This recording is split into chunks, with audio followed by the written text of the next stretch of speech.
We start right there with yet another night of violence in the Mermaid City. Just after 8 o'clock, bullets hit at least 2 people in Ocean View. Let me show you where this happened. The gunfire went off on Dulwich Crescent. That is not far from Tidewater Drive, First View, D-View Avenue. And that is where we find 13 News Now reporter Robert Boyd live at the scene. And Robert, what do you know at this hour? Well, like you just mentioned, David and Regina, 2 people shot in Ocean View tonight in 2 different locations. The first shooting taking place right here behind me on Dulwich Crescent around 8 o'clock this evening. Police say they arrived to find a man inside one of these homes here behind me suffering from multiple gunshots. That victim was taken to the hospital. Then police were called to a second location just a few blocks away over on First View Street, where they found a second man also suffering from multiple gunshot wounds. Both of these men were taken to Norfolk Hospital with life-threatening injuries. And right now, that's all the information we have. But as you take a look here, live on scene, they are still interviewing potential witnesses, residents who live around here. So this is still a very active investigation. But what we can tell you, obviously 2 men fighting for their lives tonight after being shot in Ocean View. Live in Ocean View, Robert Boyd, 13 News Now. Violence in another section of Norfolk this week has residents saying the bloodshed must end. Monday night, a Granby High School student, Monty Hughes, was shot and killed near Herbert Collins Way and Joseph Green Lane, an intersection named for 2 men who fought for the advancement of African Americans. Tonight, the pastor of a Norfolk church who was working to end gang-related violence said he needs more soldiers to join the war on crime. This is a community problem, and it requires a community solution, all hands on deck. The entire community is affected, and it affects safety and the sense of safetyness of all of us in the community. A 20-year-old man from the south side of Norfolk has been charged with the teenager's death. Naquan Alexander is charged with second-degree murder and use of a firearm. If you know anything about any of these shootings, call the crime line. Your anonymous tip could get you a reward of $1,000. Another breaking story tonight. We're following an arrest in the death of a Navy veteran in Portsmouth. We've learned 26-year-old Tommy L. Banks faces a number of charges, including first-degree murder. Also tonight, the wife of that Navy vet, Tommy Lamont Reynolds, is talking about the horrifying crime that killed her husband inside their home. As Robert Boyd found out in this 13 News Now exclusive, Reynolds was a husband, a father, a grandfather, and so much more.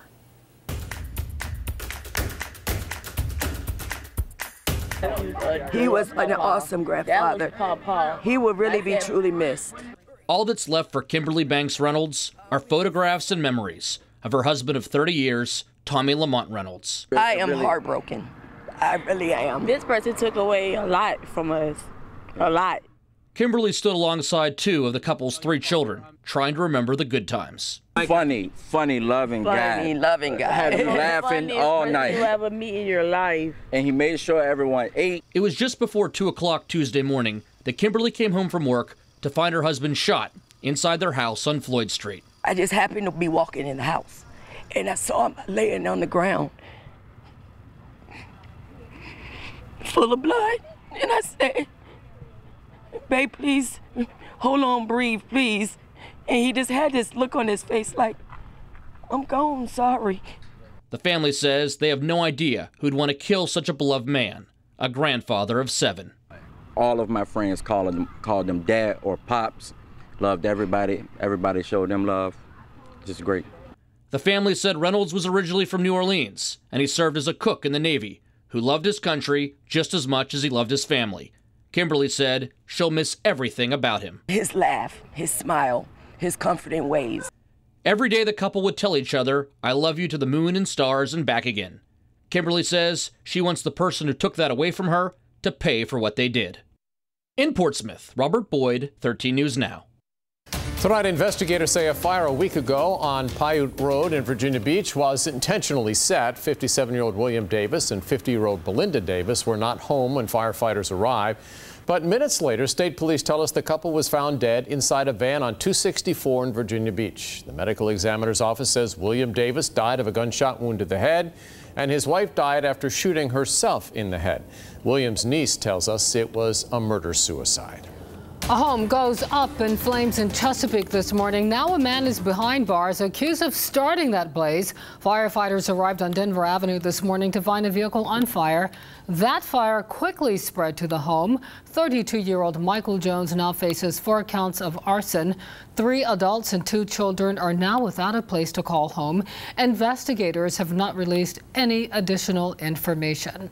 4 people escaped this home in Duck as it goes up in flames. The fire department was called to the fire on Dune Road around 6:40 this morning. Firefighters arrived to find flames, smoke, and heavy fire. The fire was contained to the home. Again, all 3 people inside made it out safely without injuries. How this fire started is still under investigation. New tonight, Norfolk Public Schools says an error resulted in the information of some students and staff being compromised. The school system says no medical information got out or social security numbers. However, medical needs information was compromised. That's information on students that first responders might need, like how to identify students with anxiety or depression or diabetes. The information was to have been placed on the private domain area of a platform used to manage materials for school board meetings, but it was instead placed on the public domain. The school system said in a statement, "We have been thoughtful in our approach to identifying where the breakdown in that process led to the breach occurred and in remedying the situation." VDOT is moving forward with the HRBT expansion project. You're looking live at the Bridge Tunnel complex tonight. Today and tomorrow, VDOT is showing plans for the project and asking for public input. Tonight, VDOT was in Ocean View where residents could weigh in. 13 News Now reporter Chanu Herb was also there and shows us more about this multi-billion-dollar project. For the first time, residents are able to see the VDOT HRBT expansion project renderings. Here at Ocean View Elementary, dozens took advantage of that, coming out to see the project and ask experts any questions they have. VDOT representatives and HRBT plans lined the room as residents curiously wandered, soaking in the newest renderings. The idea that it will take the traffic off of the residential road because they won't have to come off the interstate. Longtime Ocean View resident Don Musacchio is a big supporter of the HRBT expansion project. He thinks it'll improve the flow of traffic both on the interstate and the neighborhood streets. The more traffic that can be handled on the interstate, the less people that will come through the neighborhood. Right now, the HRBT has 2 lanes of traffic on each side, but this multi-billion-dollar project will add 4 lanes of traffic in each direction, making a total of 8 lanes going across the water. On both the Hampton and Norfolk side approaching the tunnel, there will be 6 lanes. This is a significant improvement, so basically doubling the capacity going across the bridge and tunnel. So it would help move people through the tunnel in a better rate. So it's a win for everyone traveling through HRBT. More capacity is definitely going to ease the congestion. Right now, VDOT is going through a design public hearing to get the public's input.